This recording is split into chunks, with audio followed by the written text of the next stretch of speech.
Assalamualaikum warahmatullahi wabarakatuh. Perkenalkan, kami dari kelompok 3 yang akan menyampaikan materi kali ini yang membahas tentang perkembangan kognitif dan bahasa masa remaja. Sebelum kami mulai, saya perkenalkan terlebih dahulu anggota kelompok kami.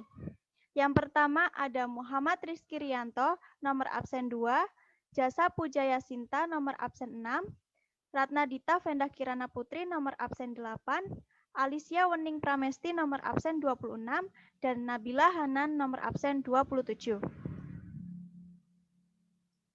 Ada beberapa yang akan kami bahas di presentasi kali ini, yaitu pengertian kognitif, perkembangan bahasa, hubungan antara kemampuan bahasa dan kemampuan kognitif, dan yang terakhir, implikasi perkembangan dalam pembelajaran.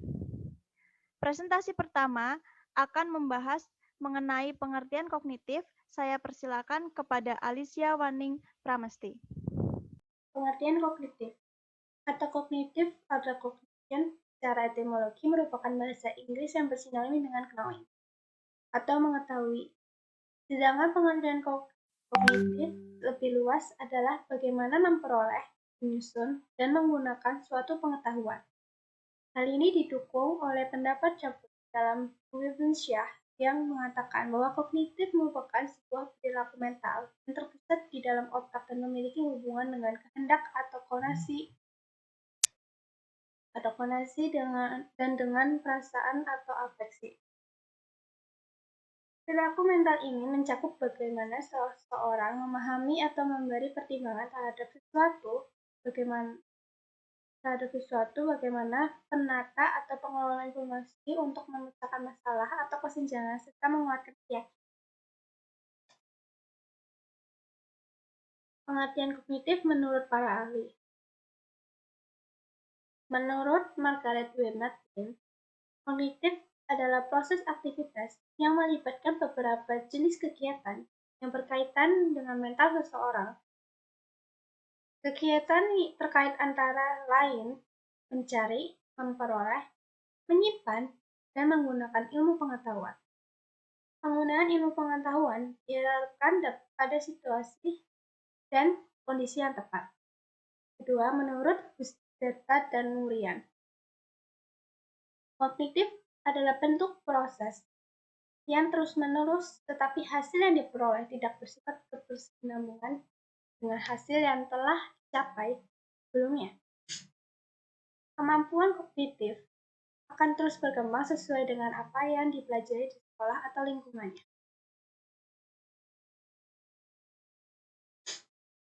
Yang ketiga, menurut Chapin, kognitif adalah sebuah konsep yang bersifat umum di mana mencakup semua bentuk pengenalan. Hal-hal yang termasuk antara lain mengamati, memiliki prasangka, melihat, membayangkan, memperkirakan, memberikan, menduga, dan menilai. Apabila kita melihat hal-hal yang termuat dalam kognitif secara sangat kompleks.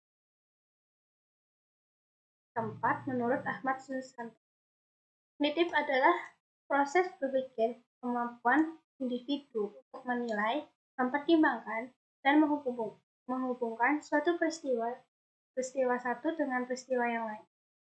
Kemampuan ini merupakan dasar dari segala jenis kemampuan yang dimiliki seseorang.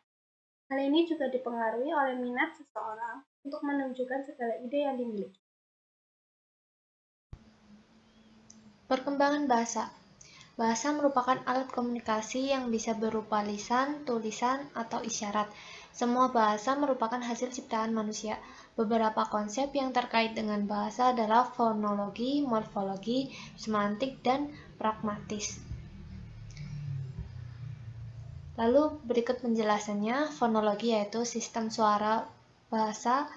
Contohnya bunyi suara K pada kata ski, cat, dan lainnya. Lalu ada morfologi, aturan untuk mengkombinasikan morfem atau suku kata, dan ini merupakan kesatuan bahasa terkecil. Lalu ada semantik, makna dari kata atau kalimat yang diterima. Lalu yang terakhir ada pragmatis, yaitu penggunaan percakapan yang tepat.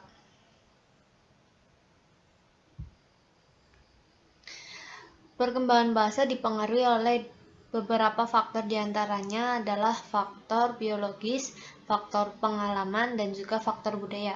Contohnya, berdasarkan beberapa penelitian, terlihat anak yang terlahir dan dibesarkan dari keluarga sosial ekonomi menengah ke atas cenderung memiliki bahasa yang lebih halus dan santun. Begitu juga dengan anak yang lahir dan dibesarkan dalam keluarga sosial ekonomi menengah ke bawah, cenderung memiliki bahasa yang kasar dan kurang santun. Jadi lingkungan cukup berperan penting dalam perkembangan bahasa anak. Pertanyaan penting dalam perkembangan bahasa adalah hubungan antara kemampuan bahasa dan kemampuan kognitif. Ahli berbeda berpendapat dan terbagi ke dalam bipolar, yang mengatakan bahwa kemampuan bahasa penting untuk perkembangan kognitif dan kemampuan kognitif penting untuk perkembangan kemampuan bahasa. Sebagian ahli berpendapat perkembangan bahasa dan perkembangan kognitif anak terjadi secara bersamaan dan terpisah atau independen. Hal ini terlihat dari studi terhadap anak yang tuli tidak bisa berbahasa, tetapi secara kognitif mereka hampir sama dengan anak seusianya yang norma pendengarannya. Jadi, dapat diambil suatu kata kunci, yaitu adanya keterkaitan antara kemampuan bahasa dan kemampuan kognitif. Seseorang yang memiliki kecerdasan kognitif juga memiliki kemampuan bahasa yang baik. Begitu juga sebaliknya. Dengan kata lain, perkembangan bahasa dan perkembangan kognitif berkolerasi positif.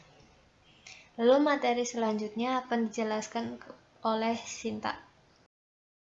Saya Ciza Budaya Sinta akan menjelaskan tentang hubungan antara kemampuan bahasa dan kemampuan kognitif. Ahli berbeda pendapat terbagi ke dalam bipolar yang mengatakan bahwa kemampuan bahasa penting untuk perkembangan kognisi dan kemampuan kognisi penting untuk perkembangan kemampuan bahasa. Sebagian ahli berpendapat bahwa perkembangan bahasa dan perkembangan kognisi anak terjadi secara bersamaan dan terpisah atau independen. Hal ini terlihat dari studi terhadap anak yang tuli tidak bisa berbahasa tetapi secara kognisi mereka hampir sama dengan anak seusianya normal pendengarannya. Yang selanjutnya yaitu tahap perkembangan anak. Lunstein mengatakan bahwa perkembangan bahasa anak dibagi dalam 3 periode tahap, yaitu pertama yaitu tahap pralinguistik, terjadi pada anak baru lahir sampai usia 12 bulan atau 1 tahun. Tahap kedua yaitu tahap protolinguistik, terjadi pada usia 12 bulan sampai 2 tahun. Dan yang terakhir itu tahap ketiga, tahap linguistik, terjadi pada anak usia 2 tahun sampai 6 tahun. Nah, selanjutnya menurut Shaw, dibagi menjadi 4 periode, yaitu periode pertama adalah periode pralinguistik. Periode ini terjadi ketika anak baru lahir sampai berusia 3 bulan. Yang kedua itu periode kedua yaitu periode kata-kata pertama terjadi pada anak usia 3 sampai 9 bulan. Periode ketiga yaitu periode transisi ke bahasa anak. Periode ini berlangsung dari usia 9 bulan sampai 18 bulan. Yang terakhir itu periode keempat adalah periode bahasa anak. Mereka mulai bisa mengucapkan kalimat sederhana.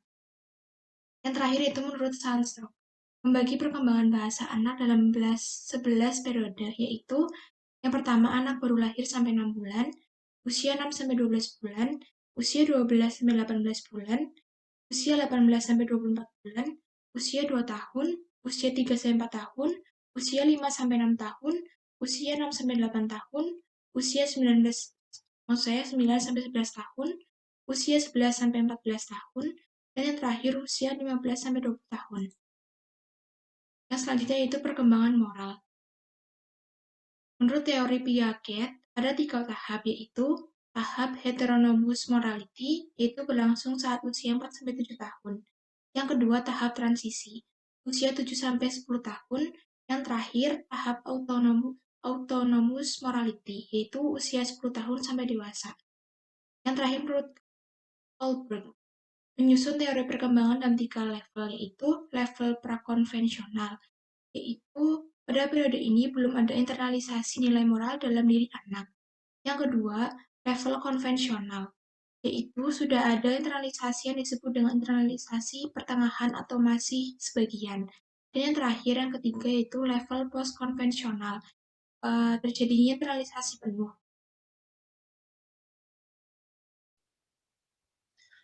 Implikasi perkembangan kognitif dalam pembelajaran diantaranya adalah, jika merujuk ke pendapat Piaget, maka dalam pembelajaran, sebaiknya guru menggunakan pendekatan konstruktivis. Peran guru lebih sebagai fasilitator. Guru menggunakan penilaian secara berkelanjutan dan autentik sehingga tidak merugikan anak. Tingkatkan kemampuan akademik anak dengan merubah ruang kelas menjadi ruang eksplorasi dan penemuan bagi anak. Jika merujuk ke pendapat Vygotsky, maka guru harus menggunakan Zone of Proximal Development atau ZPD dalam pembelajaran. Gunakan teknik scaffolding atau bantuan bertingkat. Gunakan pembelajaran kooperatif dan pertimbangkan konteks kultural dalam pembelajaran. Pantau dan dorong anak dalam menggunakan private speech. Penilaian yang dilakukan guru lebih menekankan pada ZPD, bukan berdasarkan IQ. Selanjutnya, implikasi perkembangan bahasa dalam pembelajaran diantaranya adalah menerapkan diskusi dalam pembelajaran, menghargai setiap pendapat anak, menggunakan sesi pembelajaran untuk meningkatkan kosakata anak, dan menggunakan proyek yang dapat melatih kemampuan bahasa anak. Selanjutnya, implikasi perkembangan sosio-emosional dalam pembelajaran diantaranya guru menghargai dan menekankan tentang kebutuhan orang lain. Guru menjadi model dalam berperilaku atau dapat menjadi teladan dalam berperilaku yang bisa ditiru oleh anak.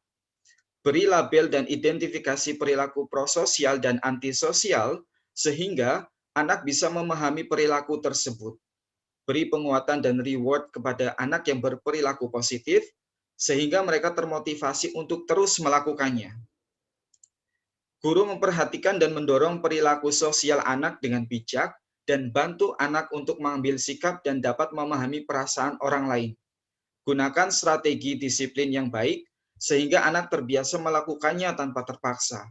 Pimpin diskusi dengan interaksi prososial dan kembangkan proyek kelas dan sekolah yang bisa mengembangkan sosio-emosional anak.